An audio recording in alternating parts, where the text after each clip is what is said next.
What's up, guys? How we doing tonight? Let me turn down some of this music for y'all. Cool. Evening. We're having a little bit of technical difficulties right there. My bad on that. So yeah, just like the title says, we're gonna do a tiers list today. Think about doing quarterbacks tier list. So I know I get asked a lot about where I rank this guy, where do I rank that guy. The big one I always get asked about is Derek Carr. So I'm gonna just set it. I'm not ranking them in with numbers and stuff like that, but I will be doing kind of similar thing to like just like this quarterback kind of in this bracket and this quarterback in that bracket. I think we have an MVP, Pro Bowl, a great quarterback, good, not great. We have, what is it? Replaceable, I think is the other one. And why are they here? But we'll get to that in a little bit. Also want to get into that Washington and New York game. Talk a little bit about that. Give my prediction. I know we got my record down in the bottom, right here on the right-hand side of the screen. Hopefully we don't ruin that. I did pretty decent, I believe. So yeah, we'll probably get into that. My bad, I was a little bit all over the place a little bit ago. So all right. And also, some of this music slaps. We're listening to Stream Beats I think it's their new album. It's the Arcade album by Stream Beats by Hair Seller. This song is called Overtune. This they all kind of give me this early 2000s video game vibe, to be honest. Yeah, they kind of smack, to be honest with you. All right. Let me see if we can lower this music a little bit more for you guys. We will have the music on in the background for you guys to kind of listen to. A little good audio in the background for you guys. Get over this. Weird looking. So, go. All right.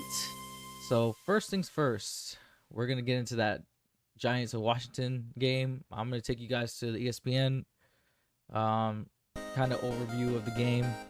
We're going to talk just briefly, honestly. I don't want to get too much into it. This game, there's not a lot of, how do I explain it without being disrespectful? There's not a lot that kind of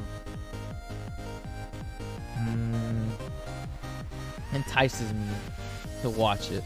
I'm gonna watch it. I mean, it's football. Football's football. Good football is what we're looking for around here. All right, so let's just get into it, shall we?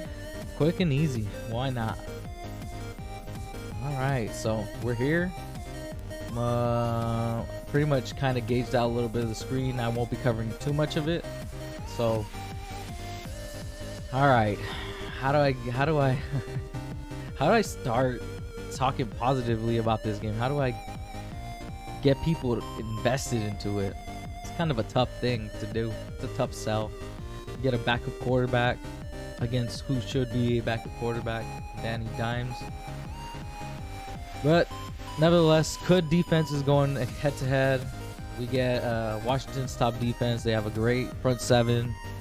They, I don't know, probably have the greatest backside of their defense, but they are pretty good.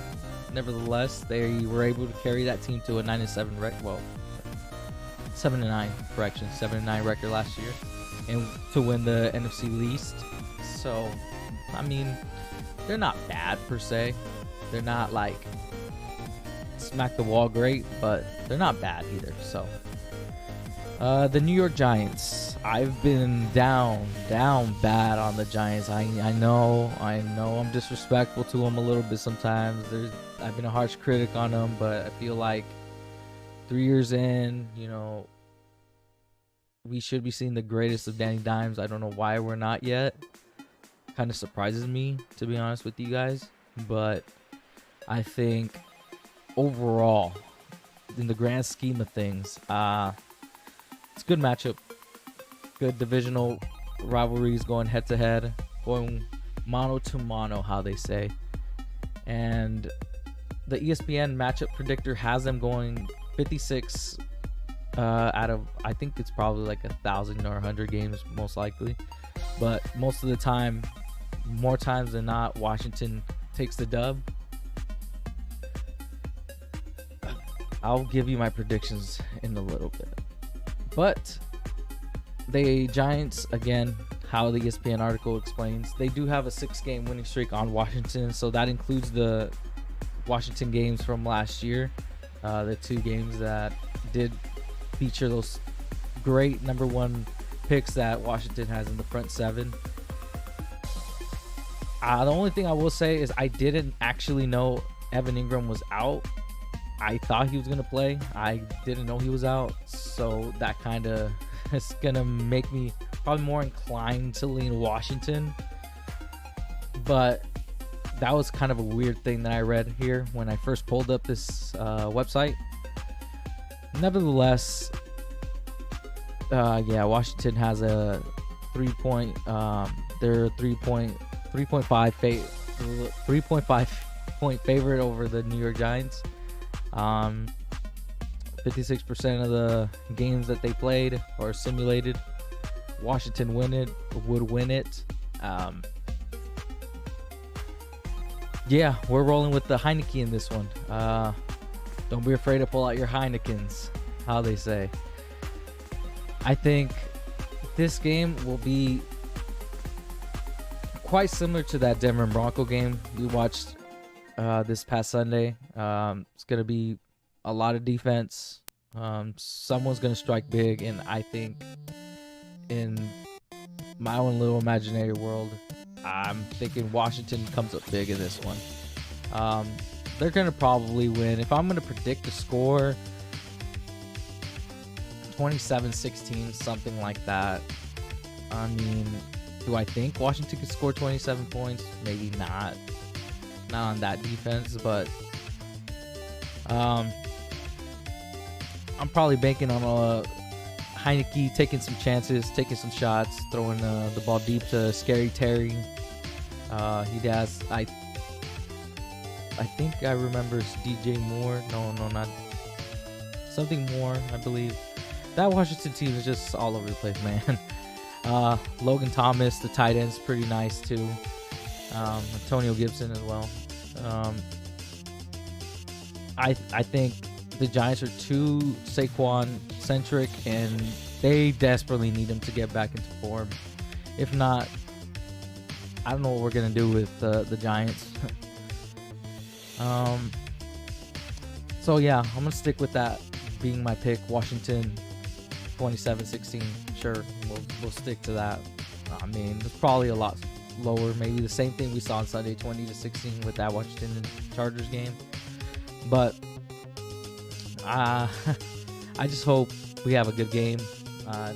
It's probably gonna be a good game. It's 2 division rivals going at it, so I mean, who's not to hate on that?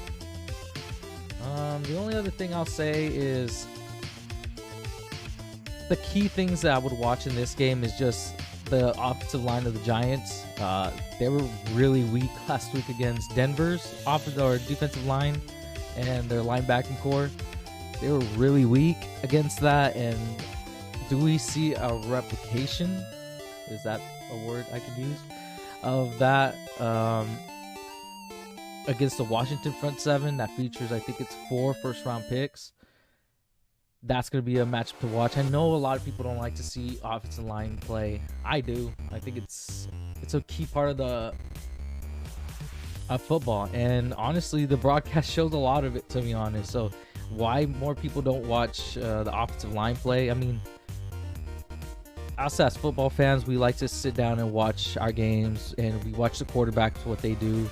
But a lot of times they're rhythmic. They take their 3-step job. That's when I'm watching the O-line. I'm not telling you guys to do that, but that's just what I do. I like to watch the offensive line compete, the defensive line compete, watching blitzes coming.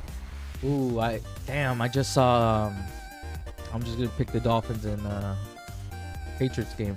Damn, I just saw Eric Rowe trying to blitz. He really missed that. Oh damn, they really try to blitz Brandon Jones off the edge. Why are they doing that? Why are they trying to put out Jalen Phillips? Stuff like that. That's kind of stuff that excites me. Since we don't get a lot of the wide receiver, defensive back matchups, that's stuff you really need to watch the 22s, the all 22s. But that would be the big matchup with this one. Giants offensive line versus the Washington defensive line. I think the D-line of the Washington football team really got, I don't want to say manhandled, but they got shut down a little bit last week. So I want to see if they can come out and compete, let the world know like last year wasn't a fluke. We're here to stay. We just competed against a really good Chargers team. Or will the Giants prove that maybe Denver is a good team? They're warranted of all those top selections that they're getting throughout the week. Was it a little overreaction? Maybe, but maybe the Giants can show like, yeah, we just got beat by a very good team, and vice versa with the Chargers. So this could be determining of a lot of things. There's a lot of things to watch for, but offensive line of the Giants, defensive line for Washington. And as far as the other side, I want to see the Giants defensive linebackers kind of defending Logan Thomas, defending just overall that team, what they can do against Taylor Heineke, if they can bring some exotic blitzes, if they can kind of trick that young man up a little bit. He's not young. That's a hard one to use because I know he's been around for a little bit, but still, I mean, he's young in his career. I would say that's kind of what I want to see. I want to see how New York really plays him. Boyd did pretty well last week. Granted, they played the LA Chargers. I'm not particularly high on their defense since their big stud is coming off an injury. And Joey Bosa, I don't know what happened to him in that game.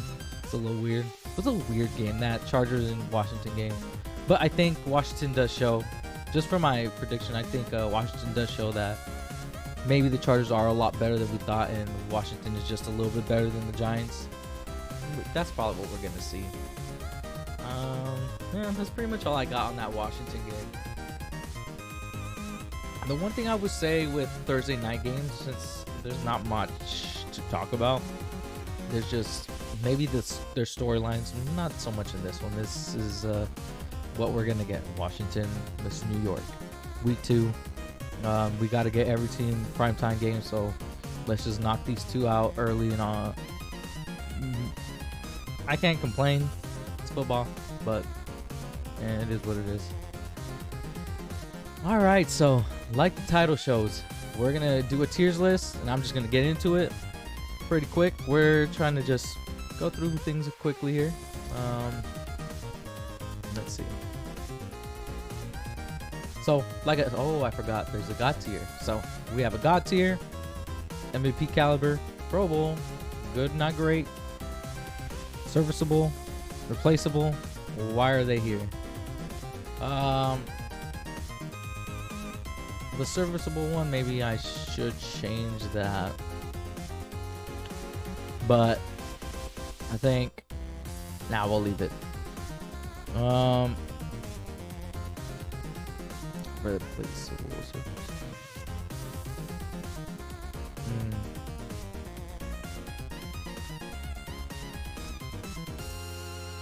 What about this? What do y'all think?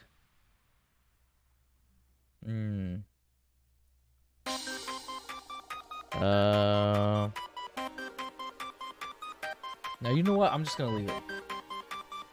I kind of know where I'm going to go with serviceable. All right, so just to let y'all know a little bit about this list, the creator of the list did have they put in the guaranteed starters and a few of the backups. They also added the 5 starting quarterbacks from the 2021 draft. The only one they don't have on this list is Tyrod Taylor, and I didn't want to try to make my own. It was doing too much. There's this one. It looked good. I think I only added really 2 slots in just because I need to give some respect and some disrespect to some players. you know me, I try not to be too disrespectful, but sometimes we can be. So I kind of want to go from, let's see, I kind of wanted to go from the look at the power rankings from the ESPN app, or maybe I should do the NFL one because they have Tampa. Nah, I'll just do the ESPN one just because it's a little easier for us.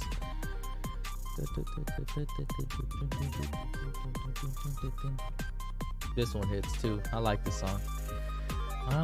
Let's see.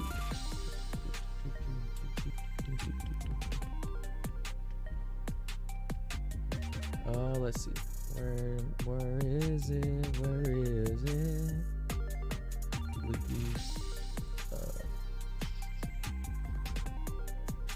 Power rankings. There you go. So I'm gonna start down from start from bottom to the top. So we'll start with Trevor Lawrence. Oh wait, I forgot. I need to knock off some of these that aren't actual starters. So I hate to do this. I really do. Don't get me wrong. I really hate to do this. All right. But Cam,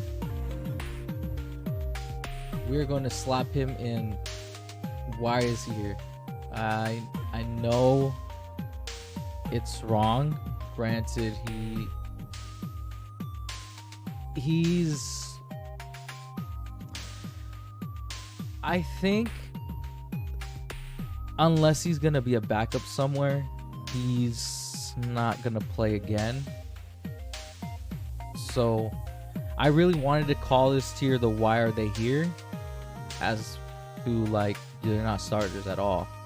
But Cam acknowledged that he lost his starting job fair and square.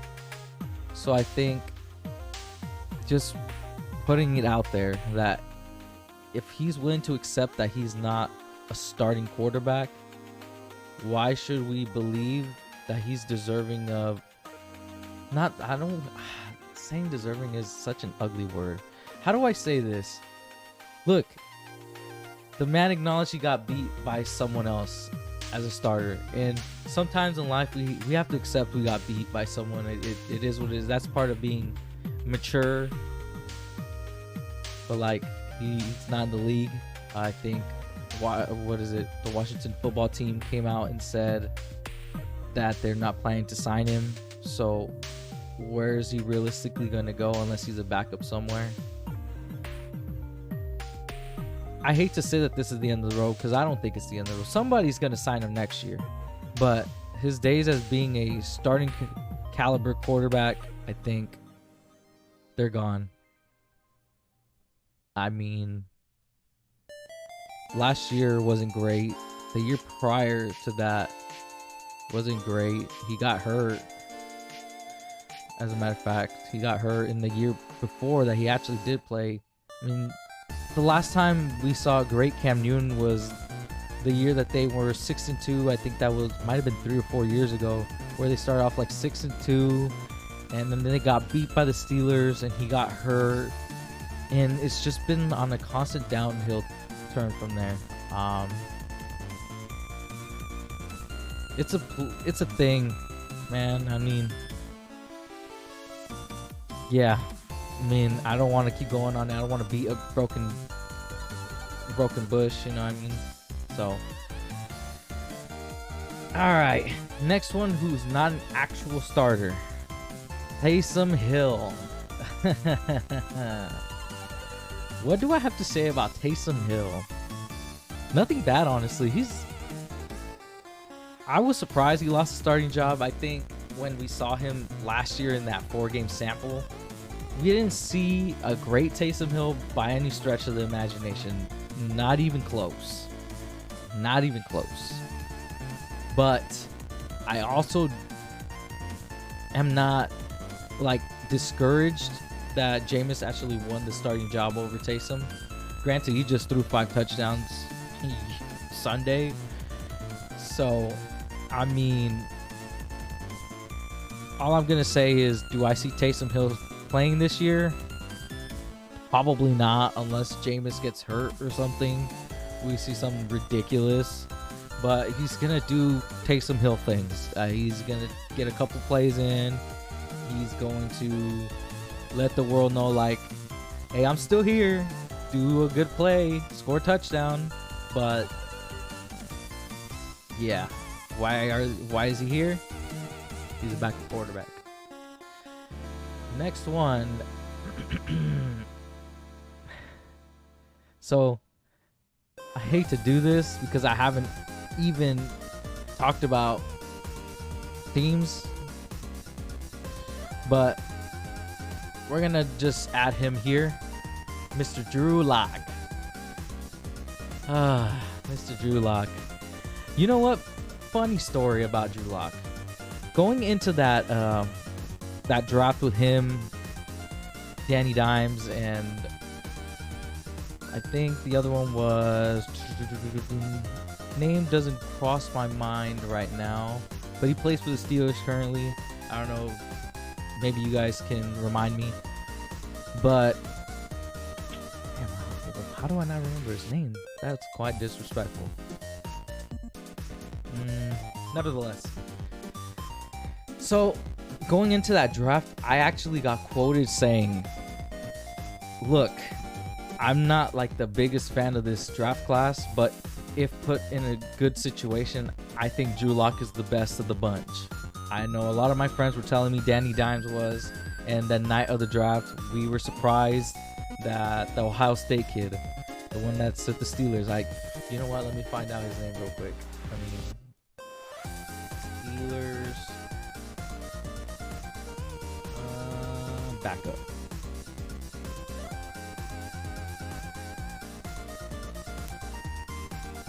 Landry Jones. No, not Landry Jones. Backup quarterback. 2021. Just finding out his name so I don't sound disrespectful or anything. We'll check their depth charts. Dwayne Haskins. Wow. Can't believe that was so hard for me to remember. But Dwayne Haskins. We were surprised Dwayne fell so high to, or so low to Washington. That was a little weird, but I mean, look, he's made me look bad the last couple years, and again, I feel like I don't want to be too disrespectful, but he's made me look bad the last couple of years, and then he made me look bad this year by saying, hey, you know what? He's gonna beat Teddy B. You know, bring the competition. Boy's gonna get it done, and sure enough. Somehow, someway, Teddy B is now the starting quarterback of the Broncos, which is how, man, for real, how. But hey, the better man won, and Teddy actually got a dub on Sunday, so he validated that pick. He didn't mess up, so there's that. I think from this list, that was the only other one I was gonna add into the why are they here. There's probably a rookie I could add in there, but I think I'm gonna project a little bit when it comes to the rookies. So I've also contemplated adding Deshaun Watson to that slot. When I think Deshaun Watson, I don't want to think about the stuff that kind of happened. I don't want to speculate or anything like that. That's not my ideal place or anything to do. But I'm just gonna go off of what he's given me the last couple years. You tell me if I'm tripping on that, but I'm just gonna leave him in there, and I'm gonna act like he's a starter. But if you think that he should be in the why are they here, then you let me know. But I just think we should consider as if he's gonna play. because he should play. He shouldn't be sitting on the bench, but I get it. I get all the things that were said over the summer. So, all right. So first and foremost, we're gonna start with the Jacksonville Jaguars. Where are you, Mr. Trevor Lawrence? We're gonna be doing a lot of projecting when it comes to the rookie quarterbacks. This past Sunday, he did have a tuggy or two, and then 3 interceptions. So he wasn't particularly great, but he made some throws that were phenomenal. I'd probably want to go watch the All-22 on his game to see what coverages he was looking at, or what exactly he was looking at pre-snap as well. Did he get confused? Was it just a lapse in judgment? Did he make the wrong read, or what exactly happened? Granted, this team has lost 16 consecutive games, so dating back to last year. I think he's gonna be a Pro Bowl quarterback. I think Jacksonville's got their guy for sure. That's for sure. And the only other thing I'll say about Trevor Lawrence is I don't think he's gonna be the kind of guy that can just slap you on his back and say, "Hey, we're gonna get there. We're definitely gonna get there." But I think since he's been the best player on the field since high school, he hasn't had to earn that little chip on his shoulder. And that interview he had prior to his drafting kind of showed that. So I think the humbling he'll get from Jacksonville, he'll be able to kind of grow a little bit, mature a little bit.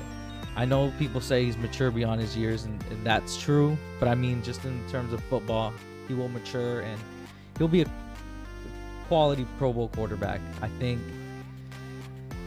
he's deserving of that. I mean, I hope I'm not getting out of line here, but he's a rookie. It's tough to predict the rookies, man. And I didn't want to just do a rookie tier because they're doing pretty well.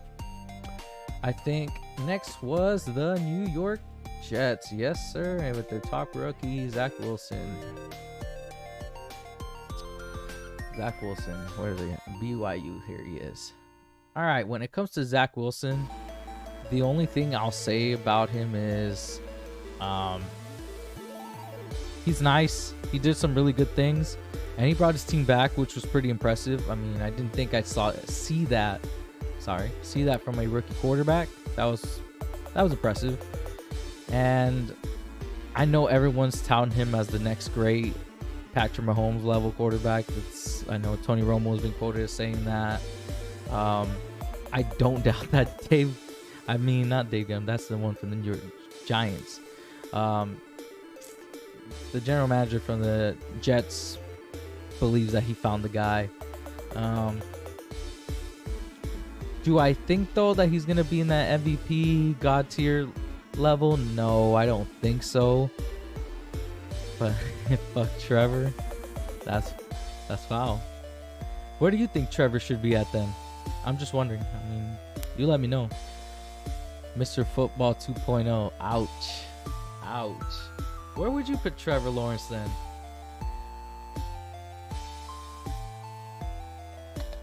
Not that I'm getting defensive. You can let me know. Whatever you guys think. That's cool. But Zach Wilson, I think if he can get the Jets to the Pro Bowl or to the playoffs, he'll find his way to a Pro Bowl. I know I might be getting a little too high. Maybe he's borderline good to great level. I just think, if he's able to do what I think the Jets GM's going to be able to do and reconstruct this team, he'll be able to get to that Pro Bowl level, and he's going to get that nod similar to like Derek Carr did when he got the Raiders to the Pro Bowl, or to the Pro Bowl. I keep saying the Pro because I'm looking at it, but to the playoffs. And then Tannehill, when he got them to the playoffs, they've been getting Pro Bowl nods. Yeah, I think he'll get one down the road. He's got that talent. I think he's pretty good. I know I diss him a lot throughout the draft process, but I just dissed him because I didn't believe he should go over Justin or Trey Lance. But he's a pro now, so I have to judge him as a pro. Next, if I remember, the Detroit Lions with Jared Goff. Jared Goff. Yes, sir. Oh, man. Jared Goff. Look, I did watch that Detroit Lions game. I had it on. I watched that first 3 quarters of that game. It's tough to say that he was what you would call dog shit, because he wasn't dog shit either. But he wasn't that guy. And I think watching that 49ers game and the Rams game really showed me that he's replaceable. He can sit on the bench in Tampa in 3 years. Yeah, that's what I was gonna go. I think just showing that he can look. When it comes to replaceable, we're all just like saying, "Oh, get him out of here! Get this boy out of here!" But look, him being traded straight up, and them getting the Detroit Lions got a couple of first-round picks. He basically got replaced. So me and obviously Mr. J Diaz agree he should be in the replaceables section.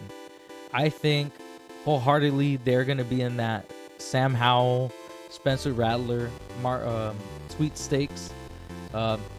They want obviously Spencer Rattler. I think everybody wants Spencer Rattler, but they're going to be one of those teams vying for a quarterback next year for sure. I wouldn't even be surprised if they can try to weasel their way into that Deshaun Watson talk. I highly doubt it, because Deshaun does have the no trade clause in his contract. Which, why did Detroit do that? It's so weird to see a no trade clause in contracts, but it is what it is. That's what they signed. You gotta live with it. Yeah, Jared Goff, Mr. Replaceable, because technically he did get replaced. So I would say most Rams fans would agree with me on that one. Next, Houston. Surprisingly, they don't have Tyrod Taylor, so I'm going to do Mr. Deshaun Watson a service, non-disservice actually, but I'm going to pull him in the Pro Bowl because he's been playing at a high level and he's never been in an MVP conversation. So even if he came back and he was playing at a high level again, I don't truly believe he'll get to that MVP status. Whatever team he ends up on. Hopefully, crossing our fingers that Tua does great this year and he shows that he was warranted of that top 5 pick. But if he does end up going to Miami, goes to what are the other team, Denver or Carolina, wherever team he ends up in, I think he will excel. He's one of those quarterbacks you could just plug and play, and he'll be really great for your team. I don't want to touch the whole court case stuff and all that good, but Tyrod Taylor, if I was to have to put Tyrod Taylor, I would put him in serviceable. I mean, he's won his past 3 games as starter or something weird like that, the stats said, and they obliterated Jacksonville. So I mean, am I surprised entirely that they won? Yeah. Do I think they're gonna continue to play like that? No, but he's gonna be serviceable, and yeah, that's probably where I would have put him. Probably serviceable to replaceable, something like that. He's not particularly world beating. I've seen him in Buffalo. I played him a couple years, so I know the best of Tyrod Taylor. Oh snap, I didn't even look. New York Giants, Mr. Danny Dimes, who we're gonna see on Thursday Night Football. Mr. Danny Dimes, where are you, Mr. Danny Dimes? Here you are, Mr. Caught in my crossfires. I'm just make it quick. I diss him all the time. He's serviceable. He's a really good high-end level backup that just turns the ball over. He is... This might come off as disrespectful, but when I watch Danny Dimes, I think of a faster version of Ryan Fitzpatrick. You might be asking why. This guy has better arm talent. He's a lot faster. He's more of a playmaker. What are you doing? If you watch Ryan Fitzpatrick, he more times than not makes the best play, right? The best play that he should be making. That's the whole point of a quarterback. But then he gets this gunslinger mentality and he makes mistakes. And he doesn't just throw the ball a lot. He actually runs the ball surprisingly a lot. He likes to get out of the pocket. And a lot of times he makes that decision pre-snap. And that's kind of the magic of Fitz magic. And Danny Dimes really does the same thing. The only difference is he does have a better arm and he is faster. Again, a faster version of Ryan Fitzpatrick. Hey, look, the man has 40 turnovers and 28 starts. He is a turnover machine. It is what it is. Let's not beat around the bush. Can he get to that good to great level? I think he can, but I think the turmoil in New York is going to affect them early on, and I would hate for them to start off 0-4, 0-5, and then have to see what happened over the summers, happened through the season. That he is not going to be deserving of that. But there's something wrong with him. The pairing with Jason Garrett is not working. I don't know what could work. I don't know if he could rekindle that magic from that first game against Tampa, that comeback, that come from behind, that rushing touchdown with 25 seconds left. I don't know if we can get to that point again with Mr. Danny Dimes, but he needs something. I don't know what that something is. He just needs something. But I think his ceiling is really that good, not great. And his comp coming out of the draft was Eli Manning, and he is Eli Manning, but worse, you know. So Eli always put at good, not great as well. So, I mean, being a little worse, that kind of puts him in that same range. So it is what it is. Next up, we get our boys in Atlanta, Mr. Matt Ryan. I've been a Matt Ryan stan for a long time. I overhype the man. I am overprotective of Matt Ryan. But at this point in his career, he is serviceable. I'm not about to be disrespectful now either. He's not replaceable. I think we're seeing the home stretch though. Let me explain why I don't put him in replaceable yet. I think I want to see if the Arthur Smith pairing works. And if he does, he'll be a really good quarterback. This team won't be very good. Don't get me wrong. I mean, they have offensive pieces, though. Calvin Ridley, Kyle Pitts, Russell Gage. They got some pieces there. So Matty Ice got something to work with. I just think that team's going to be over-reliant on him, and he's going to show that I still have the arm talent. I still got the mental capacity to play quarterback. I just think in a couple of years, they're going to be looking for the next guy. He's going to move on to another team, and I do think we're seeing the home stretch on Matty Ice, and I'm excited to see where it goes, to be honest. But let's just hope he's able to have a successful last couple of years. I said this, I think, in my season predictions. I would hate to see him go out like Phillip Rivers. It was so disheartening to see what happened to Phillip Rivers. And I hope that doesn't happen to Matt Ryan. But after Sunday's game against the Eagles, it kind of pointed to me that it might be looking that way. Yeah, kind of is what it is when it comes to Matt Ryan. let's just hope they get a couple wins. I don't know who they play this week, but hopefully they get it. Oh, they probably beat Tampa. I'd have to look at the schedule. Well, I'll do my predictions this weekend. But next up, Chicago Bears with Andy Dalton and the first rookie quarterback split with Justin Fields. So I'll start with Justin, just predicting. I think when I watch Justin Fields, I think great arm talent and great ability to read and react to what's going on around him. I think out of all the Ohio State quarterbacks, they all get a bad rap because they've all kind of not been the greatest. But I think he was the best throwing it downfield. I think he was number one in the NCAA the year that he played going into the draft. So, and he did play Trevor Lawrence twice, I believe, and he was the best quarterback on the field both games.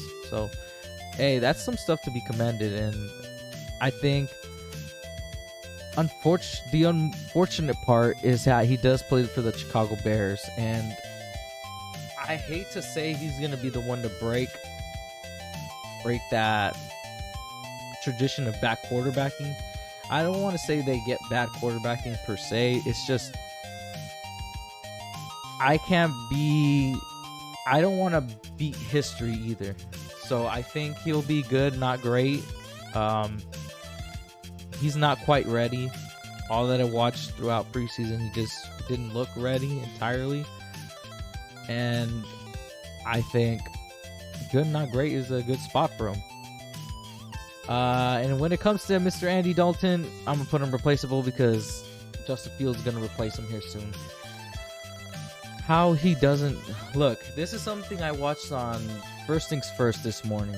I think it was Kevin Wild said this. How can you, as an organization and as a head coach, honestly put out Andy Dalton? So you're going to go... Think about it if the Bengals win this Sunday, because I think the Bengals play the Bears.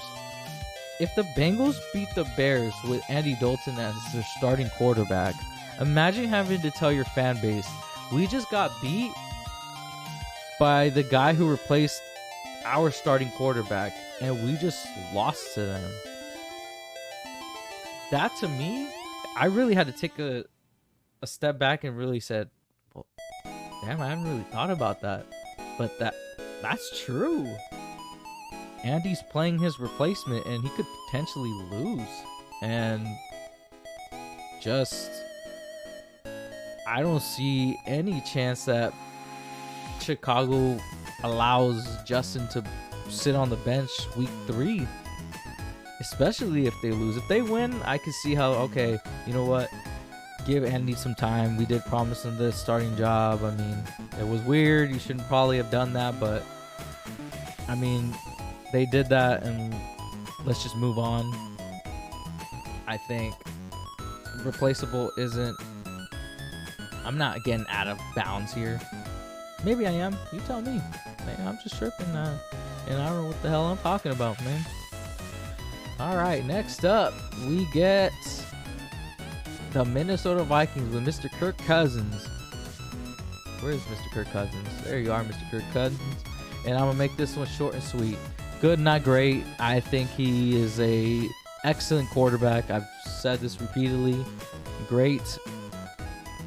But too much mistakes, kind of leans into that good range. And he's also horrendous in prime time, which is such a weird stat. Overall, I think what his only primetime win is a playoff game or something weird against the Saints, and there was another one he had. Dallas, maybe it was. Yeah, Dallas, I believe, when they beat the Cowboys this past year. So that stuff is kind of weird, and I can't really justify it. And he's in that I can name so many more quarterbacks better range, so that's why I'm going to stick to good, not great. I think we're going to be looking for the Vikings to be replacing their quarterback soon. I know they drafted Kellen Mond, which, to me, Kellen Mond is not their future of the franchise, but, you know, not that bad. I mean, you could have worse. You could be teams that don't have a guy lined up. All right, well, we're gonna be short and sweet with the Vikings. Let's not get too out of pocket. So, Cincinnati Bengals and Joey Burrow. This one might shock everyone. When I watch Joe Burrow, he reminds me so much of like an Alex Smith. He really did show a lot this, like I said yesterday, I'm really excited to go watch the tape on Cincinnati, see if Joey really progressed a lot this summer. Granted, he was recovering a lot, he was rehabbing, but I want to see how he did, because it looked like he was taking some deep shots and the boy was hitting them.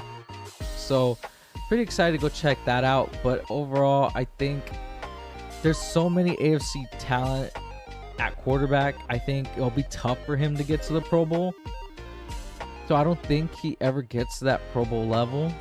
Granted, he also has the Browns that have Baker, and they had Lamar, as the Steelers have, or not the Steelers, the Ravens have Lamar. Those quarterbacks are going to be vying for 1 and 2 for a long time until Cincinnati finally arrives. For him to get to a higher level, to that upper echelon, he's going to have to win the division, most likely. And even if they win the division, they're going to probably tell him to win a playoff game, because they haven't won a playoff game for who knows how long. He was brought in to win some playoff games, honestly. So I'm going to leave him in that fringe good, not great range. I want to see more. Now, you know what?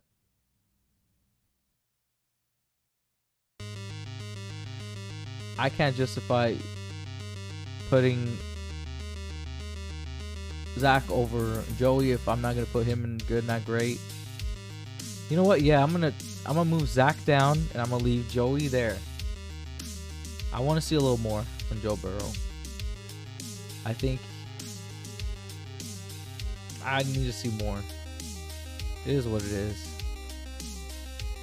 Okay, we'll be done with the Bengals. I think we're excited for them. I think they're gonna struggle a little bit to get some division wins and stuff like that. They're in a tough division. Fine, it is what it is with them. All right, next, Carolina and their new quarterback Sam Darnold that they traded for they traded Teddy Bridgewater away to get him. All right, Sam Darnold. Look, Baker is a top AFC quarterback. I know all the and ifs or but about Baker. He's a top level quarterback in the AFC. Josh Allen, people call him a top 5 quarterback, MVP candidate. Lamar Jackson won an MVP already. Those are just guys that were drafted with him. He's been in the league the same amount of time, and I feel like I've been sitting here waiting for him to get good, and I can't get that I'm seeing ghosts moment out of my head. I watch a lot of it, and I didn't quite understand why ESPN would allow that to be aired. The man's been living with that I'm seeing ghost stuff for a cool minute now, and for me, it's just there's some about Sam Darnold that I feel like weird about. Like I feel like I said, I feel like I've been waiting for so long for him to like arrive, and he hasn't yet, and that for me is weird. How have you not like arrived yet? You know what I mean? I think. Let me see. Let me switch up this music. I feel like I've been through it already. What do I want to do? Let's stop. Ooh. What about this one? This looks cool. Moon Lilac. Oh, something peaceful. I like that. Okay, I like this one. Cool. Okay. We're gonna change up the vibe a little bit here. All right, so Sam Darnold. Like I was saying, I feel like I've been waiting for him to arrive, and he just hasn't. He's not bad per se, but I feel like you get 3 good games, 1 horrible game, 2 halfway decent, and then 2 bad games. It's just kind of all over the place. I'm gonna put him in the serviceable for now. I can't justify putting him in the good, not great range, but I'm also not saying he's replaceable. I think Carolina's gonna be good this year. They're gonna suffer from having to play Tampa. There's a couple other tough games in their schedule, but I think Sam Darnold survives and does play next year for the Panthers. That's why we're gonna leave him in serviceable. So, all right, Washington football team with Mr. Ryan Fitzpatrick, who just got hurt. That's a weird one for me. I don't want to talk on an injured player.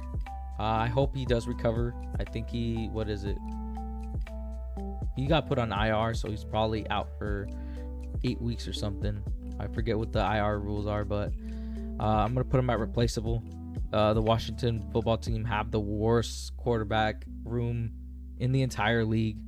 They're probably going to be looking at a new quarterback next year. They're probably not going to be up there with the Sam Howells and Spencer Rattlers of the world, but they're going to get somebody next year.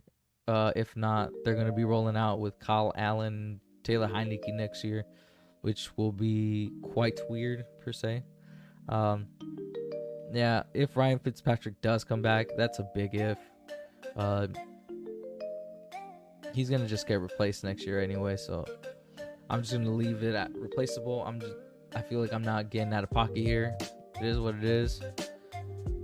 Yeah, stick to replaceable with him. Mr. Jalen Hurts.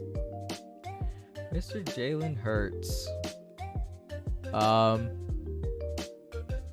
Jalen Hurts. Jalen Hurts.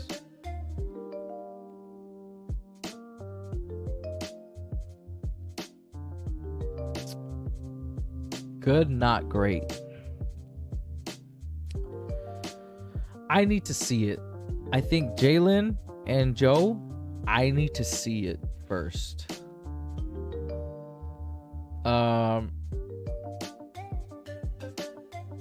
Yeah, I think I'm still sticking to my whole Jalen is in to be replaced shtick. I'm not budging on that. I think the Eagles have openly admitted that they want a new quarterback. So I think Jalen in the good, not great range is fair. Is that fine? That it's fair? I hope that's nice enough, but that's fair to me. He's good, and he made some great throws the other day. Don't get me wrong. He made Jalen Reagor stand out again, which they haven't been able to do in a long time. But can he get out of that Tua shadow, the Mac shadow, the Alabama quarterbacks? Can he get out of the Carson Wentz shadow? Heck, can he do what Nick Foles did? Nick Foles won a Super Bowl, and I think I said this before. Carson Wentz's downfall was going to be that Super Bowl by Nick Foles, and that ultimately ended up happening.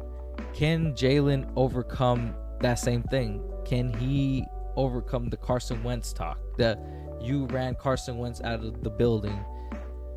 If Carson Wentz does end up being really good in Indianapolis and Jalen ends up falling flat, I think that will ultimately hurt him a little bit.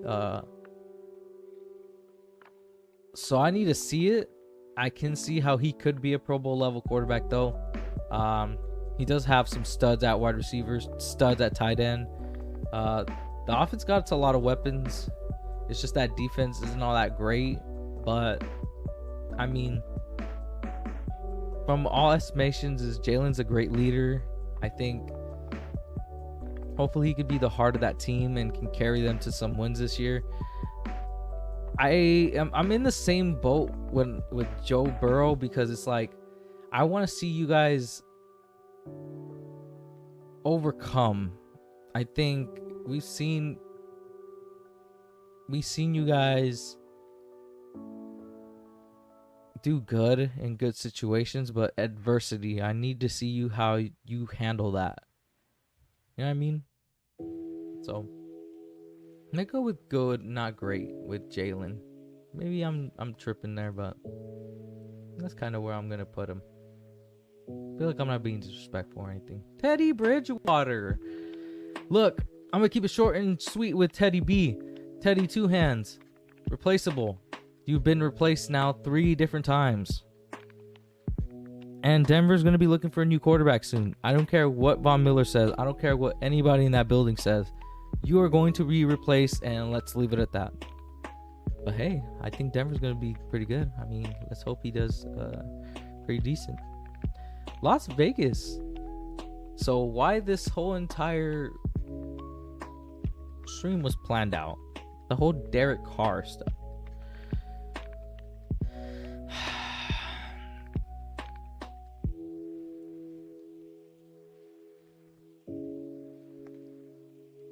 I'm gonna leave him at Pro Bowl level. He is a very good quarterback. Great quarterback. He just makes a lot of mistakes, man. I'm just gonna be honest. Boy makes a lot of mistakes. That's weird. And on top of that, I don't quite know why the Raiders don't back him up at all. It's quite weird. I feel like we've been waiting and waiting and waiting for the Raiders to be like, this is our guy. But then they trot out Marcus Mariota for a couple plays. I think Marcus Mariota might have ended the... No, I don't think he ended the game with their leading rusher. But I know going into that fourth quarter, he was their leading rusher, which... weird. They needed all of Derek Carr's yards to win that game, though, on Monday night. So, there's that. All right. Where do we go next? The Tennessee Titans and Mr. Ryan Tannehill. Mr. Ryan Tannehill, there you are.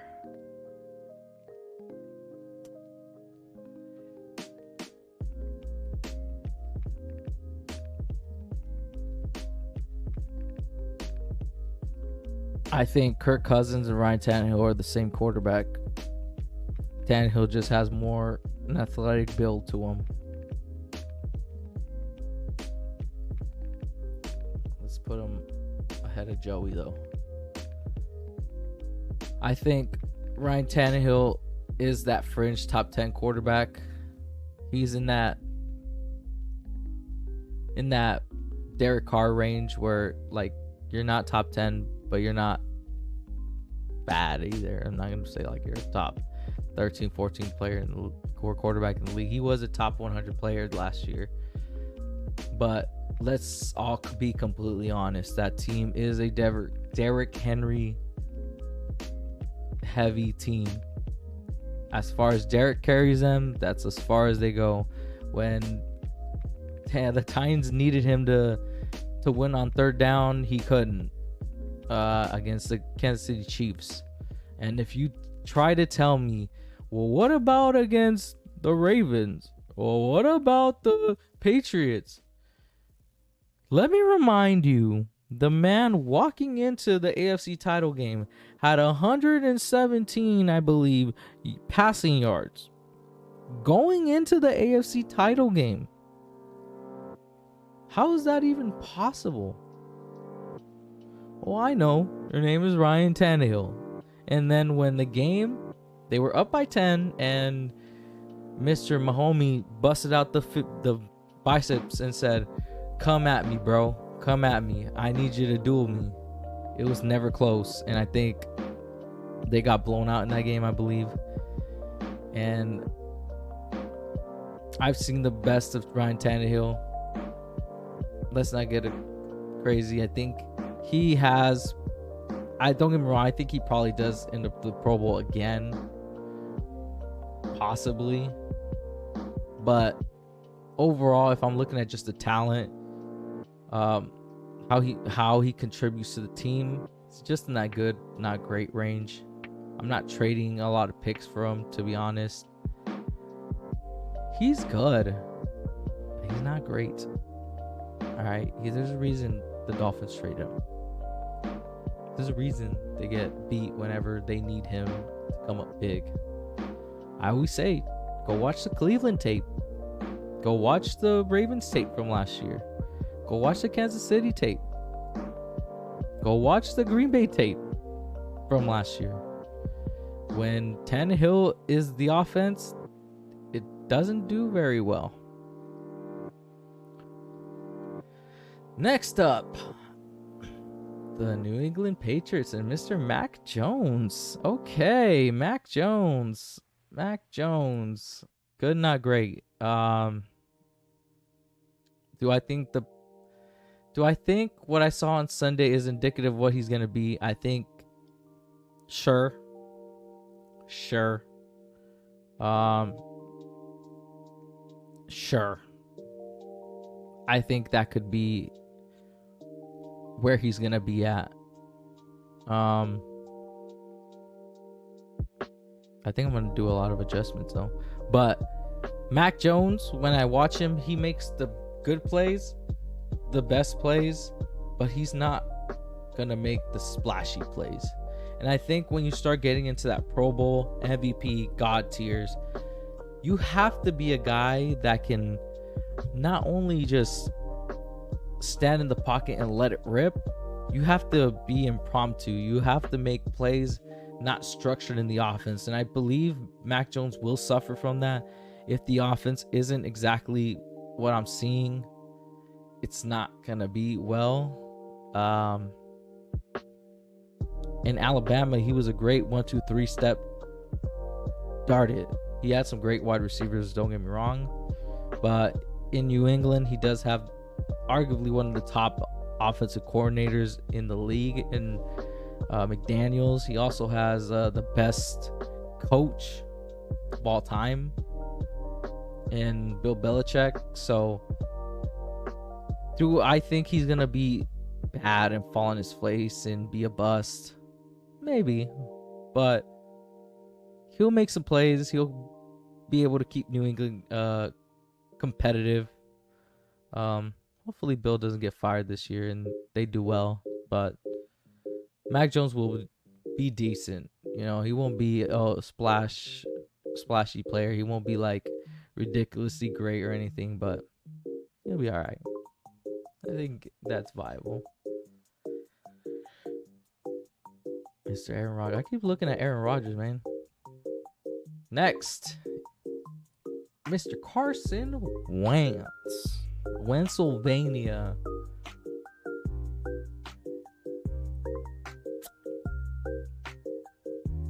I know he was bad last year. But Pro Bowl level? He's been a Pro Bowl level quarterback every year prior to last year. Last year, mechanics were horrendous.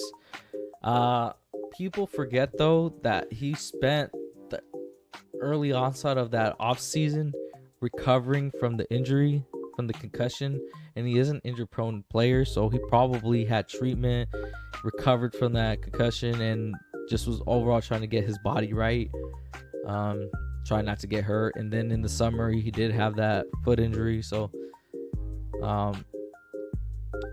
I think the boy was just getting himself ready for this year, and I hope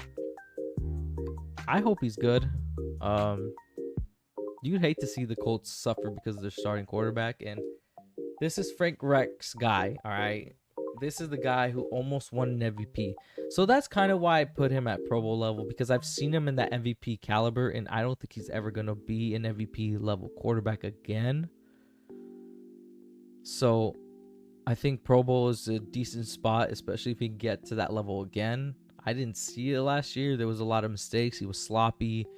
But I think being with Frank Wright again, the defense let him down last week. So, I mean, and overall their defense, the Seahawks defense really shut down the running offense of the Colts. So it was all relying on Carson trying to match toe-to-toe with Russ, who threw 2 bombs to Lockett. So, I mean, Carson was in a bad spot, to be honest. No excuses at all. I'm not making excuses for Mr. Carson Wentz, but I think overall just leaving him at Pro Bowl level. I think he can get to that level again. Yeah, I think that's where I'm gonna leave him. Maybe I'm wrong, but this stuff can change, all right? The Miami Dolphins with Mr. Tua Tagovailoa.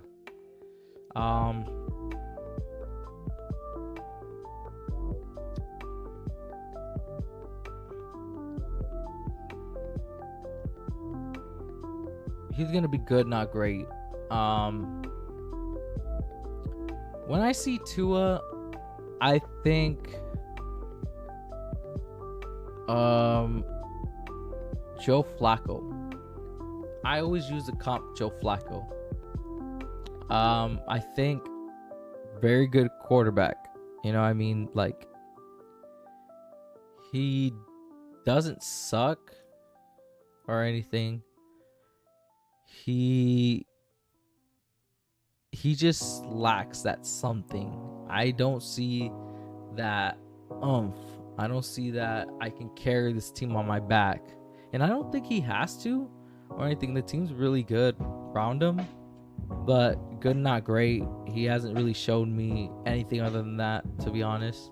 So I think being in that good to not great range is fine for Tua. I'm a Dolphins fan, and you guys are going to think, why are you giving him good, not great, and not putting him in replaceable?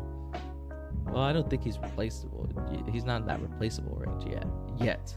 All right, not yet. He's a good, adequate guy. All right. He does look. He has a 7-3 record as a starter. You tell me. That to me is pretty good. He plays winning football. On Sunday, he was perfect, damn near perfect. He just needs to clean up the third downs. How about learn to throw the ball out of bounds instead of throwing it to a linebacker? How about we learn to do that? But other than that, I mean, he was playing a flawless game.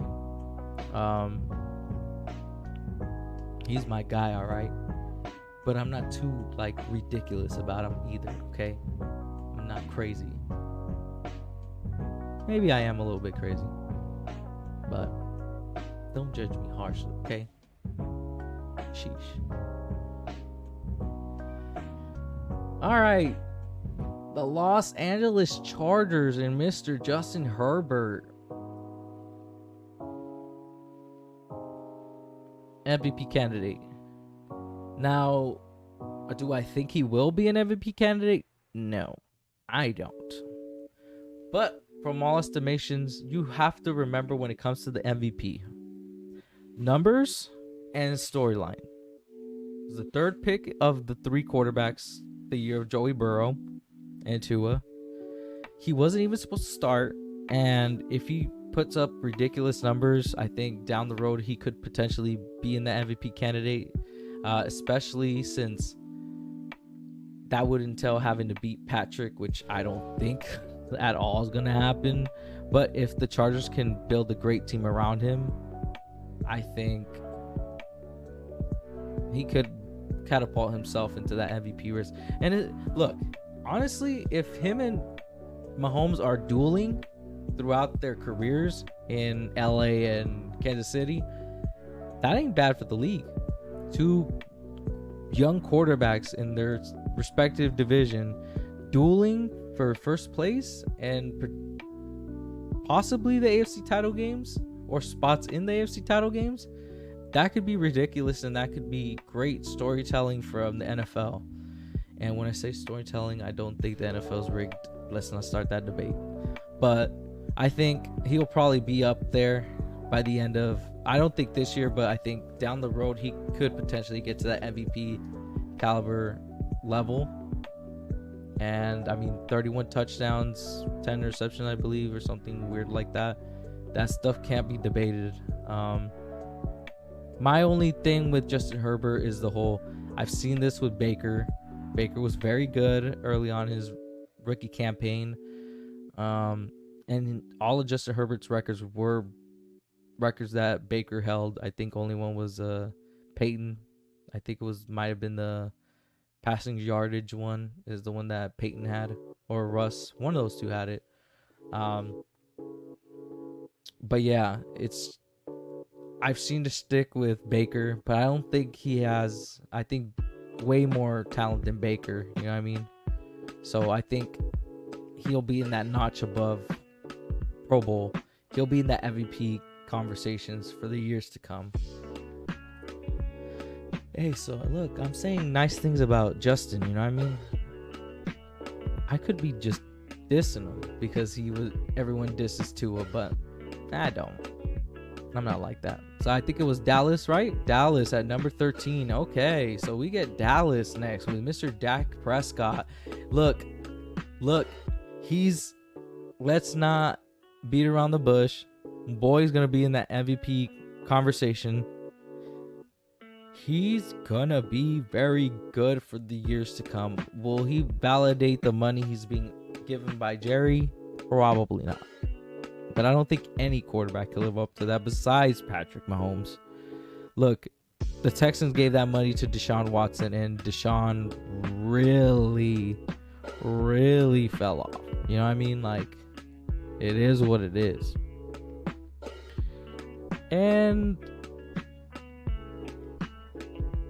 yeah, I'm gonna go with Dak at MVP level. He's gonna be up there. I mean, he's putting up numbers. He does very well. Let's leave it at that when it comes to Dak, all right? Arizona and Mr. K1, Mr. Kyler Murray. Look, make it easy for ourselves. I'm gonna leave him at Pro Bowl level. I think the boy made his first Pro Bowl last year, right?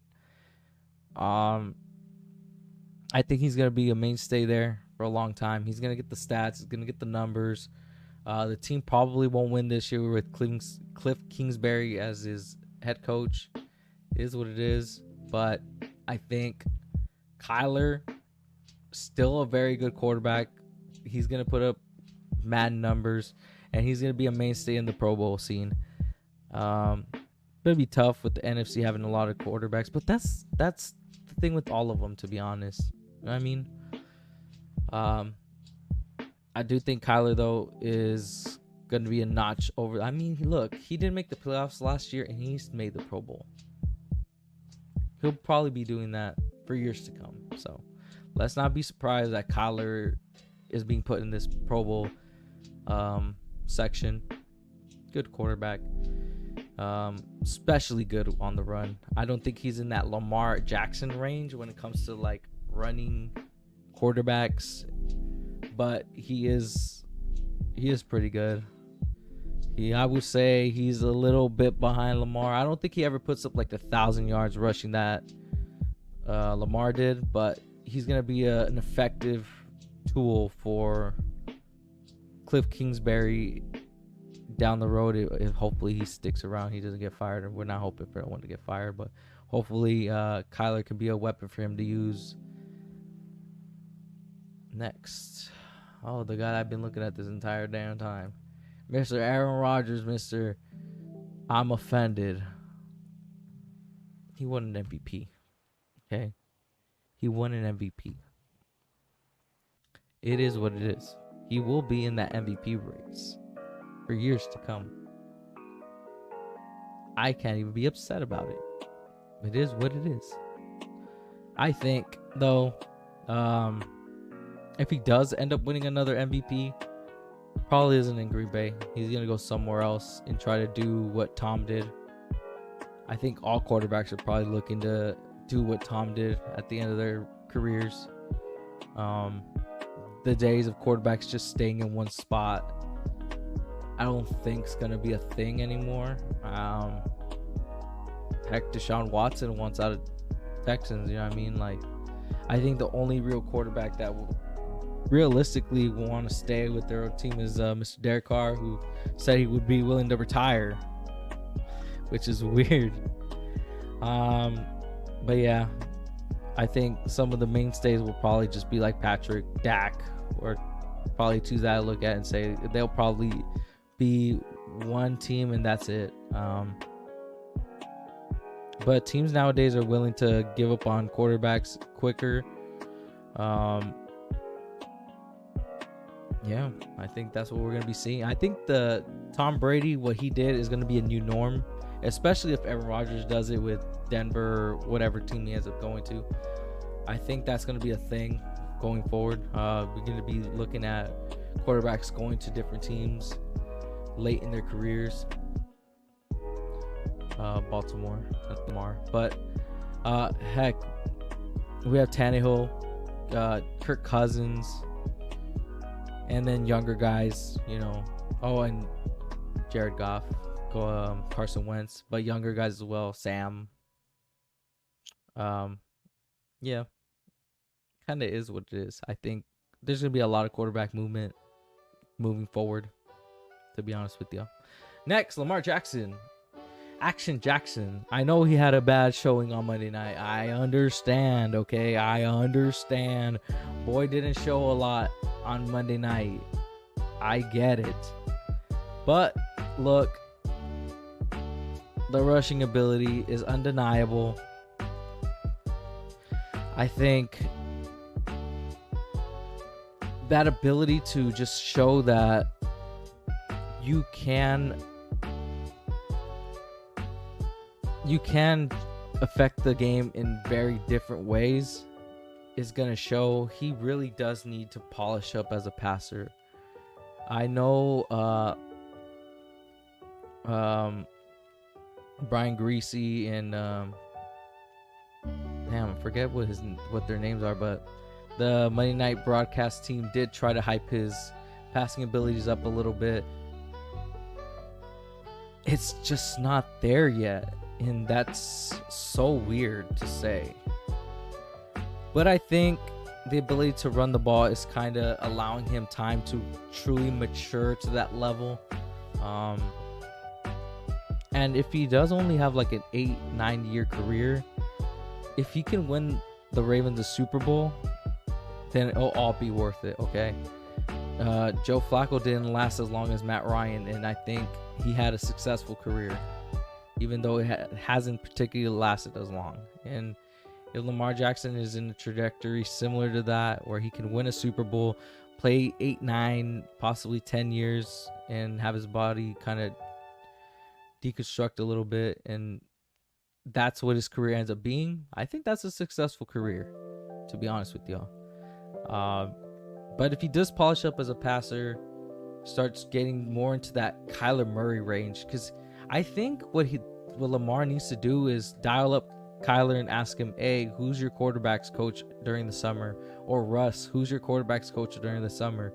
And just start taking some lessons, pay these coaches to help you out. This kind of is what it is with Lamar. I don't want to see him do bad. I dislike when people say, well, he's not a real quarterback, or he's would take away his running ability. What is he? He's Lamar Jackson.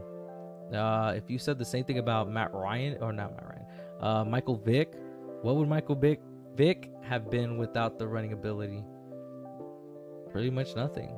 I mean, he had a great arm, but a lot of his plays were improvisation, you know what I mean? And I think if we start trying to mold people into Peyton Mannings and the Tom Brady's, that's when they start losing their actual God-given talents.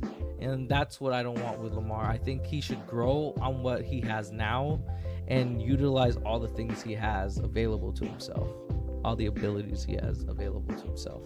So I think he'll be in that Pro Bowl range, though. He will put up numbers. He's going to be fine. A fine guy. Let's not be disrespectful to Mr. Lamar either. All right. Next up, New Orleans and Mr. Jameis Winston. Jameis is serviceable. He had 150 yards, 5 touchdowns, and maybe I keep looking at Kirk Cousins. I should probably move him to serviceable. I'll do like a reordering at the end, but Jameis, until I see it, I don't believe it, okay? I'm sorry. I need to see it to believe it. I'm just going to leave it at that. He did pretty well. He was impressive on Sunday. Was it circumstance? Was it just Green Bay not playing together? Or is this really what Jameis is? Did the LASIK, there you go, LASIK surgery help? Or are we just tripping? You know what I mean? But there's a super giant question mark when it comes to Jameis. You know, I can't get the 5 years from Tampa out of my brain. You got replaced by Ryan Fitzpatrick. There was always just a bad stench to the Tampa years. You know what I mean? So that's why I think serviceable is fine. He can get up there as well to the good, not great. He does have Sean Payton. He has some great offensive weapons. Hopefully Mike Thomas comes back and stops dicking around. Hate to use some cuss words, but let's hope he stops dicking around and comes back to play for the Saints. But yeah, Jameis is serviceable. Next, Pittsburgh with Big Ben. He's still very good. Put him right here. He's still a very good quarterback. Until proven otherwise, I don't care that he's been hurt. I don't care that they have been they fell off last year. They really did. Don't get me wrong. But he's still a very good quarterback. He isn't great anymore. The days of him being in the Pro Bowl range, being able to kind of just be Ben, they're gone. Those years are gone. Absolutely. But I think his ability to play the position is still there. He's still serviceable. He's still good overall. You know, you can't be too upset about it. I mean, a lot of people can't be upset because they think this is the end of Big Ben, which I do believe. I think Big Ben is done. You know what I mean? I think this is the last year, and I hope to see him go out in the rose beds, in the sunset, whatever you want to call it, drive up to Phoenix. I hope that that's what happens this year, but I highly doubt it, and that's going to leave a dirty taste in his mouth, or in everyone's mouth. But he's going to have a good season. They had a good season last year. They might have not ended too hotly, but he's still going to be good. He's still Big Ben, you know, until proven otherwise. He's still a good quarterback, in my opinion. Next, 49ers. So now we get another double. Trey Lance. Call me crazy, but I'm going to slap him in the MVP caliber. Now, why do I say this? I think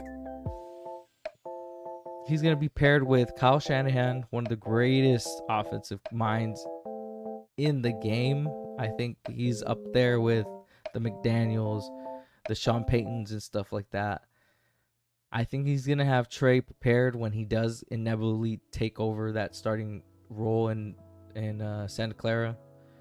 I think he's going to have a lot of great years. I hope he just doesn't play yet. He's raw. He's really raw. He's Patrick Mahomes raw. But I think if he does develop well, as I think he does, he's going to be a force to be reckoned with in that NFC West and the NFC and the NFL. Okay, that's truly what I believe. I think I hate to say this about Trevor, but I have pegged Trey for the last 2 years as the best quarterback prospect going into the draft, and I truly believe that the Jets should have taken him, but they would have probably started him and made him a bust, to be honest. So Zach Wilson should be fine. He was a quarterback that was ready going into the draft, so I could understand why Trey Lance might not have been their pick. But nevertheless, I think he can be in the MVP caliber. But I am just predicting. It's just my opinion. And Jimmy, look, I'm going to put him in the higher end of serviceable because he's not like dog shit or nothing. But he's also not like you look at him and say like he's going to be able to carry. He hasn't shown that. Even the Super Bowl year, he didn't show that. But I keep saying that they're a Super Bowl contender with Jimmy because that team has cohesiveness with them. They've been waiting for that revenge season. I think that year's this year, and Jimmy's good, but he's not about to be that guy. You know what I mean? Like, he'll probably make a couple mistakes that will cost them. Yeah, Jimmy and serviceable. There is somebody I'm gonna have to move though. Next, Cleveland, Baker Mayfield. Baker Mayfield.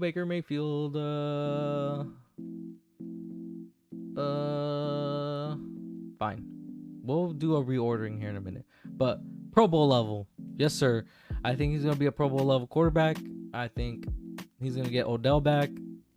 Odell, I don't think he's playing this week, but he's going to have Odell back. He's going to be able to showcase that he didn't need him, which he did last year. If you look at the numbers from his last 10 games last year, including the playoffs, he was like a top 5 level quarterback. And I think taking that and saying, oh, he's a top 5 level quarterback, let's not get ahead of ourselves. Let's not get crazy either. I don't think that at all.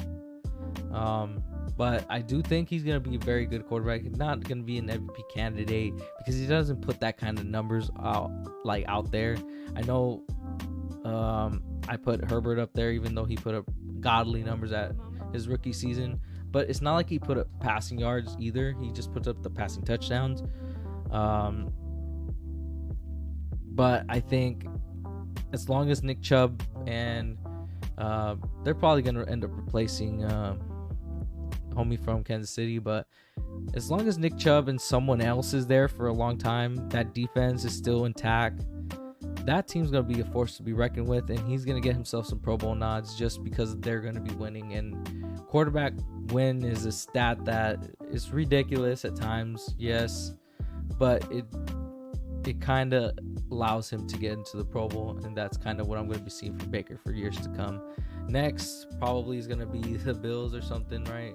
Maybe.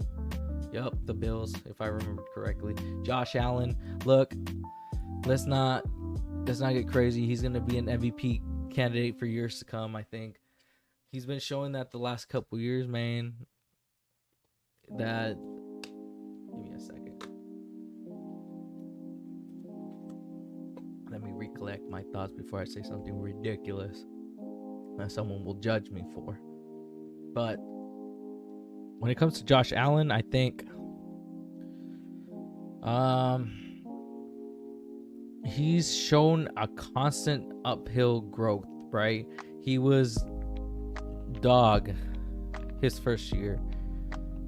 He was better than dog his second year. But you could see the growth, you know what I mean? And then they had they got to the playoffs that year too. So he wasn't like super bad either. They still got to the playoffs and they lost to Deshaun, who had a crazy comeback in his house. They were on the road and they did that. They were 10-6 and they played the Patriots hard. So last year shouldn't have been a surprise for people. I think maybe getting to that MVP candidate status might have been a little too surprising, a little bit for me. But overall, he's been showing some great growth. And Josh Allen, for me, makes me look great because going into that draft, I said Josh Allen would be the best quarterback in that draft with a lot of bust potential. Unfortunately, ended up going to Buffalo. So that kind of hurt because now I have to see him twice a year. But hey, I love quarterback play, 100%. Talk about quarterbacks a lot on this channel. And I think Josh Allen is deserving of the MVP caliber tier here. He's going to be here for years to come. I think Sunday was kind of fluky, and he'll hopefully, cross our fingers, he takes another L this Sunday, but I don't think they catch a lot of L's this year. And Stephon Diggs and Josh Allen are going to have a lot to say about what happened this past Sunday. Next up, the Rams and Mr. Matt Stafford.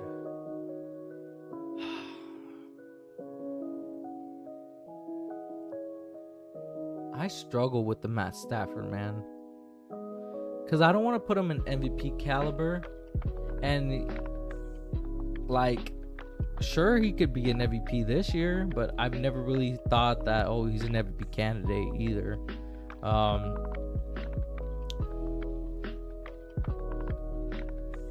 Look, he's definitely going to get to the Pro Bowl.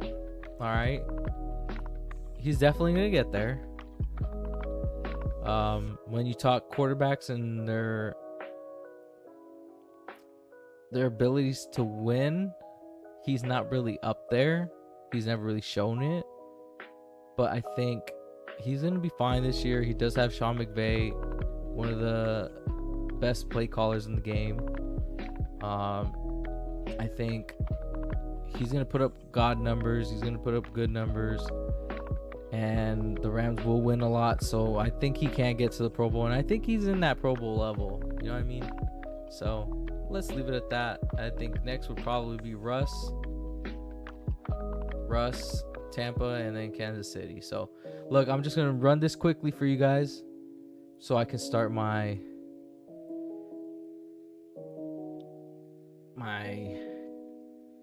readjustments and where I kind of rank these guys. So Russ, putting him in the MVP caliber tier is, I know, gonna look weird because he's never really won an MVP and he always kind of comes short in the MVP. I think he does fall in that Drew Brees mold. He's the new Drew Brees, you know what I mean? He's always gonna be the bridesmaid and never the groom, you know what I mean? Or never the bride. What am I saying? I'm tripping. He's always going to be the bridesmaid, never the bride. You know what I mean? He's still going to be great, though. I think he's going to put up MVP caliber numbers. I think he put up like 4 touchdowns this weekend. So, look, 2 guys put up 5 tuggies and Russ put up 4. So, if he's going to be ultimately in that 35-36 range, maybe 40 again, he's going to get votes, but he's probably not going to win the MVP, and he probably almost never will, okay? It is what it is, but we're going to leave him at MVP caliber. I think I might just add another slot because I'm going to put the rookies, and I'll kind of rearrange them to the way I added them here. God tier, look, easy money, Tom, terrific, the GOAT. I don't think he's a top 5 quarterback currently, but he's a god. He's a god. All right, you give him a $117, no timeouts, go win the game. Boy gets it done. They said go beat the team that smacked y'all around on like week 13 at your house. Go beat that team. They obliterated them. They wiped the floor with Kansas City. They made a joke of them. And speaking of Kansas City, Patrick Mahomes, baby GOAT. Now, should have probably called it GOAT. Didn't want to make it too obvious. But I think Patrick probably doesn't achieve all the achievements that Tom has earned throughout his career. But it will be quite similar to the LeBron and Michael debate that we have currently. Patrick will get a lot of trophies. He'll get a lot of awards. He's going to be named the best player in the league. He's going to be the 99 on Madden for a long time. He's going to be in the MVP discussions, the offensive players discussion. He's going to be that guy, right? I don't think they win a lot of Super Bowls, though. I think Travis Kelce probably nearing the end of his prime. Tariq's in his prime currently, but I mean, they're going to need Clyde Edwards-Helaire to really step up, to really just say that this team can continue to win Super Bowls. And it's not like I have any doubts with Big Red. I think, homie Andy Reid he's gonna be able to adapt very well with this Kansas City team and all the changes that are gonna inevitably have to happen. But they have Patrick Mahomes for 10 years. They have a 10-year contract. I think 9 more years left on that deal or something like that. No, it's I think 12 or something. So they have like 11 years left or something. It's something weird like that. Okay, I don't remember the contract details currently, but they have Patrick for a long time, and I think Patrick's one of those guys that are going to stick around the rest of his career at Kansas City. And yeah, that's where we kind of put this, kind of where I'm laying him out now. So let me add one more. Rookies.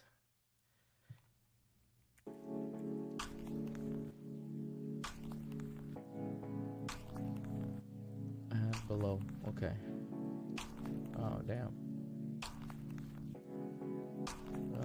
Delete row. Okay. So, oh, snap. Oh, damn, I messed up. Give me a second.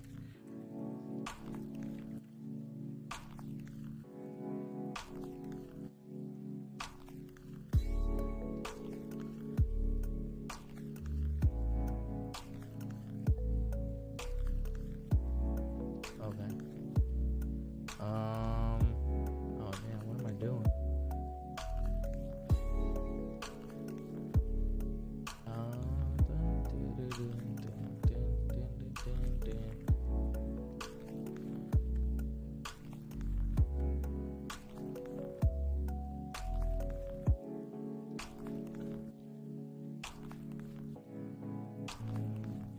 Okay.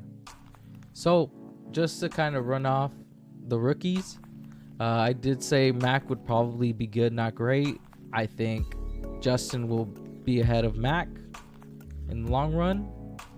I think Zach, because hopefully New York can build a team around him, I'll put Zach over Justin. Probably should maybe swap him. I think Trevor, out of all four, will probably be that Pro Bowl mainstay. And then Trey Lance with Kyle Shanahan will probably get him an MVP consideration. Maybe a couple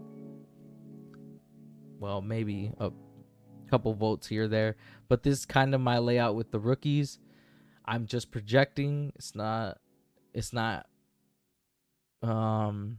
perfect. I think I could be wrong with the whole Justin and Zach. And maybe Kellen Mond can come out of nowhere and surprise us with the Vikings. Maybe. Let's not get crazy either. But maybe. Next, I kind of wanted to go through and rearrange a little bit. I know I have Tom Brady above Patrick. I don't believe that's entirely true. I don't think Tom has as much talent as Patrick, but look, he's the GOAT. I'm gonna exclude him from this discussion, but I am gonna put him in the top 10 though. He is a top 10 quarterback, but I'm gonna exclude him from the discussion of the top 10s. All right. When it comes to the MVP candidates, when I start looking at this tier, Justin Herbert has to be the last one because I'm really just projecting here in all actuality. Aaron needs to be number 2. Russ, number 4. And Dak and Josh Allen is fine there. I would probably say Deshaun over Justin. So I'm going to probably have to move Deshaun up. But I don't want to put Deshaun in that MVP caliber. But I think I'm going to have to do that because I do think Deshaun's in that Dak, Josh Allen range, and I believe Deshaun is better than Josh Allen. So I think Deshaun over Josh Allen is fine. Justin Herbert, again, I'm projecting, and I don't entirely think he's a top number 10 or a top 10 quarterback. I do think hold on, let me rephrase that. I don't think he's a high level top 10 quarterback, maybe number 10 or 9, possibly. depending on where you put a couple other guys. But I am projecting the future and what's gonna happen, so it's a little toughy on that one. Pro Bowl levels, I'm gonna go Lamar, Kyler,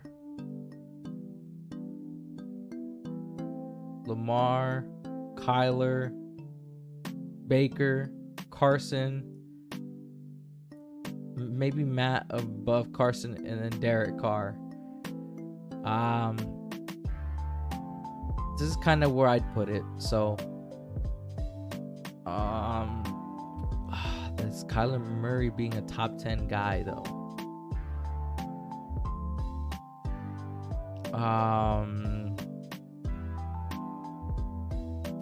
Thank you, Stream Alex. Absolutely.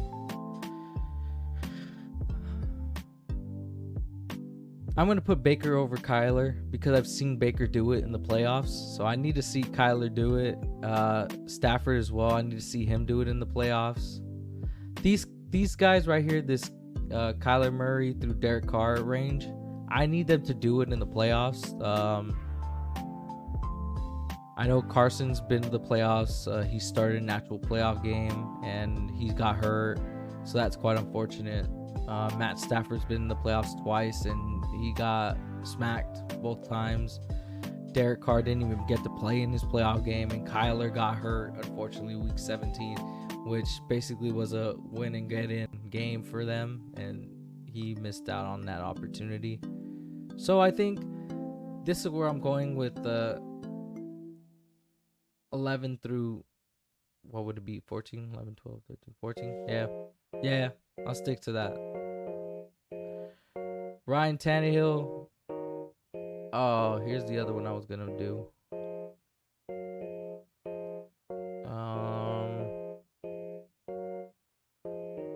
Jalen.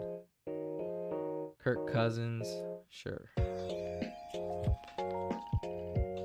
Okay, yeah. So I'm going to put Ryan Tannehill ahead of Ben Roethlisberger. I'm just kind of in that, depending on what happens this year with the Titans, I'm going to leave Tannehill there. I'm not going to mess with them. But Big Ben, Kirk, Tannehill, that's all in the same range to me. I think that's fine. They're just a tad bit behind the Pro Bowl. Obviously, Kirk and Big Ben's time in the Pro Bowl is long gone. I think Tannehill, maybe, if Derek Carr can get it, or Derrick Henry can get it going, we can see him getting into that Pro Bowl range. But I think he's been in the league long enough. He's going to probably suffer from the Big Ben and Kirk thing. It's going to be just their time here soon. Think about it. They've been playing since 2012, man. Him and Russ have been playing for such a long time. Him, Russ, and Kirk. So, Joey Burrow, Tua, and Jalen, I need to see it first before I can start to elevate them. But they're good. They're fine. I think Joey being able to put up 400 yards, I should probably put him ahead of those three guys. But I still need to see it. I mean, I only have an 11-game sample size from Joey Burrow. Tua, same thing. I only have a 10-game sample size. Jalen, 5 games. So, I need to see it from them first before I can start to really put them in those higher tiers. But I think by the end of the year, 2 of these 3 will be higher up, more Pro Bowl level, possibly that MVP caliber next year, kind of similar to what Justin Herbert's doing. The only reason I have Justin Herbert above these 3 is because I've seen him do it for 16 games, and let's see him this year persevere and survive this season, do very well, so we can start moving some of these dudes up.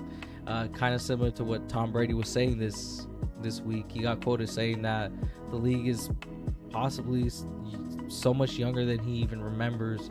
He remembers the days of Eli, Drew Brees, Peyton Manning, and stuff like that. And he said that he's been seeing a lot of young guys, and he basically named out last year's draft and this year's draft. You know what I mean? Like, let's start seeing some of these young guys kind of elevate themselves. You know what I mean?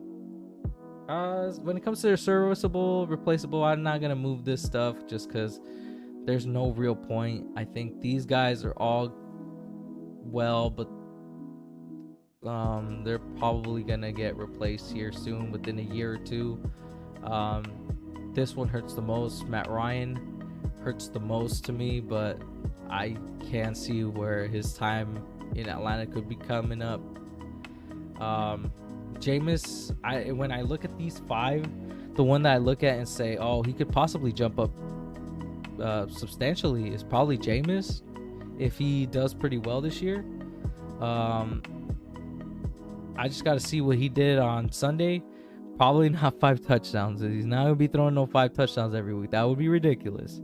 But if he can possibly grow on those 5 TDs that he threw, possibly go 2 touchdowns, no turnovers.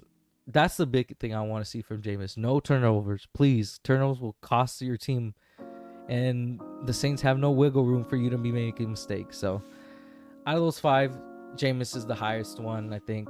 I should possibly move Jimmy down to replaceable, but he's not a replaceable level quarterback. I think he is a little bit better. Let's respect him a little bit. But Jameis out of the 5 could be the one that can grow into that higher echelon, but don't know. We'll see. Replaceable. These guys surely will begin replace here soon, possibly by next year. Jared Goff's the only one I look at and think he'll probably be there next year. Teddy, maybe the second out of the 4, but Andy Dalton, his days are numbered in Chicago. I saw a video on Instagram where there was fans in SoFi. Bro, how can you have fans in LA telling you we want Justin? How can you have that? And it just is what it is, man. And Ryan Fitzpatrick, obviously the hip injury doesn't really help him at all, but I can see where his time could be numbered. I mean, he retired once already. The Dolphins pulled him out of retirement, so he could possibly be retiring here soon anyway. So, and then the rookies, we did touch the rookies, and we touched on why are they here. So this is kind of where I'm going. I'm going to save this. Oh, download image.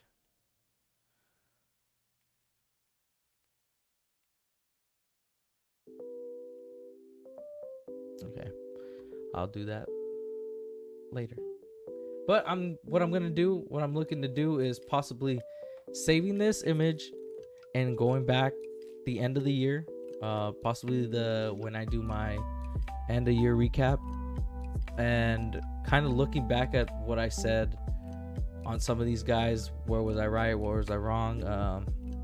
The ones that I kind of look at and really wish that we see a lot from is, like I said, the Joey, the Tua, the Jalen Hurts, that range. I hope to see them kind of grow, to see where they end up going. And some of these older guys, see where if they slide a little bit, or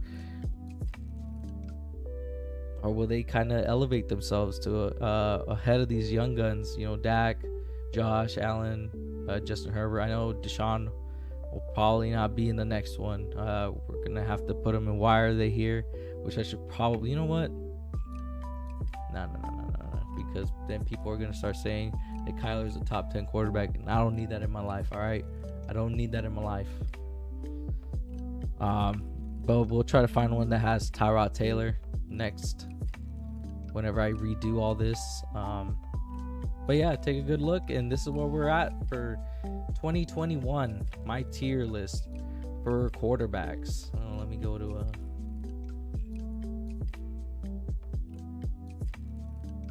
okay, so all right guys, well, I think I'm gonna leave y'all off with that.